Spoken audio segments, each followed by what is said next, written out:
Hello everyone, কেমন আছো তোমরা সবাই? আশা করি অনেক বেশি ভালো আছে। তোমাদের জন্য একটি নতুন ভিডিও নিয়ে চলে এলাম। আজকে আমরা পিকনিক করব বতকের, এবং আমরা বতকটি কালাভুনা করে কি করে খেলাম তা দেখার জন্য পুরো ভিডিওটি দেখুন।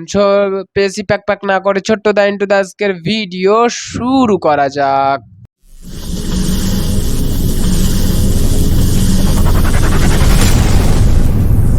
হঠাৎ করেই আমাদের পিকনিক খাওয়ার মন হলো, সো যে কথাতেই কাজ, আমরা বাজারে গিয়ে একটি বতক কিনে নিয়ে চলে এলাম এবং এসে টেসে কেটে আমরা সবাই মিলে পরিশ্রম করে সবাই মিলে কাজ করতে লাগলাম।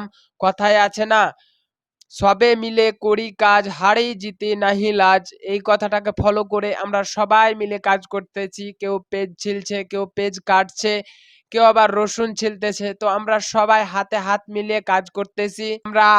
আমি ভিডিও করতেছিলাম, যথারত আমি এই কাজ করতেছিলাম না। তো গোশখানিকে ভালো করে ধুয়ে নিল, ধোয়া টোয়া করে আমাদের এখানে কড়াই চড়াই দিলাম, তেল টেল দিয়ে।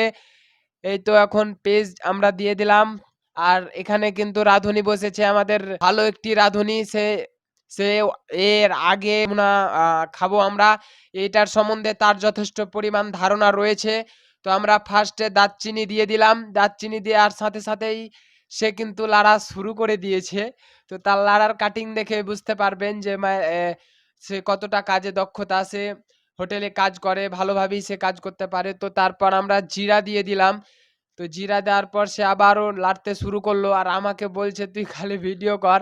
তো শেষমেশ আমরা মাংস দিলাম। তো মাংসটা এমন করে চিপছে, সম্পূর্ণ রস বের করছে, যাতে পরবর্তীতে যেন নোংরা পানি না থাকে। তো সে তার মতন করে রস চিপে রস বের করে তারপর সে গোশ দিচ্ছে। আর আমার বন্ধু তো লেড়েই যাচ্ছে, লেড়েই যাচ্ছে, লেড়েই যাচ্ছে। আর আমি তো কোনো কাজ করছি না, আমি শুধু ক্যামেরা নিয়ে ভিডিওই করছি, ভিডিওই করছি।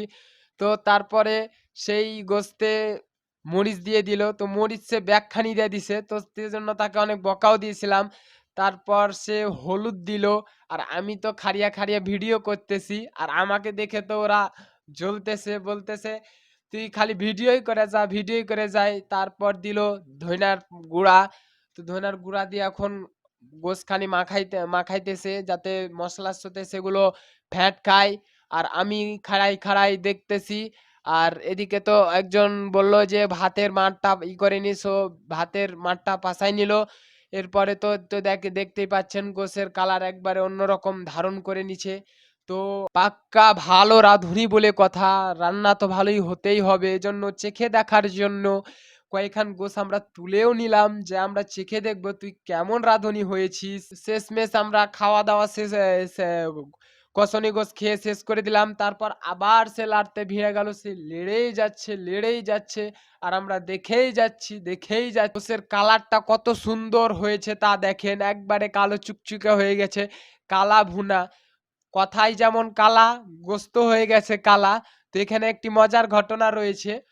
তো যাকে গোশ ভাগ করতে দিয়েছে সে বাইছা বাইছা ঝালপাত গুলোকে আগে প্রতিটা প্লেটে কিন্তু সাজাইছে। আপনি দেখলে খেয়াল করলে দেখতে পাবেন, প্রতিটা প্লেটে আগে ঝাল পাতা দিয়েছে। যে কারণে আমরা হাসতে হাসতে আপাকে মানে পেট ফেটে যাওয়ার জোগাড়। তো সে তাকে ভাগ করতে বসাই দিছি, আর আমরা তো চারিদিক ঘেরে বসে আছি যে তুই ভাগ কর। আর আমরা দেখি তো ফাইনালি ভাগ করা হয়ে গেল। তারপর আমরা খুব মজা করে সেই মাংস খেলাম। তো এই ভিডিওটি এই পর্যন্তই ছিল, পরবর্তী কোনো ভিডিওতে দেখা হবে। ততক্ষণ সুস্থ থাকবেন, ভালো থাকবেন।